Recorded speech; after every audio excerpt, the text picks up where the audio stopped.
আন্তর্জাতিক নারী দিবস উপলক্ষে নানা ক্ষেত্রে কীর্তিমানদের সম্মাননা জানাতে রাজধানীর একটি 5 তারকা হোটেলে শনিবার বিকেলে আয়োজন করা হয় রাধুনী কীর্তিমান সম্মাননা 2023 অনুষ্ঠানের। আন্তর্জাতিক নারী দিবসকে সামনে রেখে গেল 18 বছর ধরে রাধুনী কীর্তিমান সম্মাননা দিয়ে আসছে। এবছর সাংবাদিকতা, ক্রীড়া, উদ্যোক্তা ও কীর্তিমান হিতৈষী বিভাগে 4 জনকে সম্মাননা জানানো হয়। তারা হলেন ক্রীড়ায় সুলতানা পারভিন লাভলি, সাংবাদিকতায় শাহরিয়ার ফারজানা, হিতৈষী শাহনাজ পারভিন এবং উদ্যোক্তা সুমনা শারমিন। সমাজে নারীদের অবদানের জন্য আরও বেশি সম্মাননা জানানোর আহ্বান জানান বক্তারা।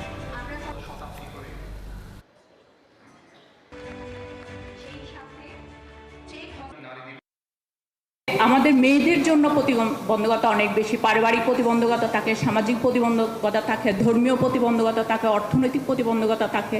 এত প্রতিবন্ধকতা ডিঙ্গিয়ে যখন একটা মেয়ে কোনো কিছু অর্জন করে, কোনো কিছুর স্বীকৃতি পায়, সেটা তার জন্য অনেক বড় বিষয় হয়ে দাঁড়ায়। চলছে সংবাদ সংযোগ, ফিরছে একটা বিরতির পর। 71-এর সাথেই থাকুন।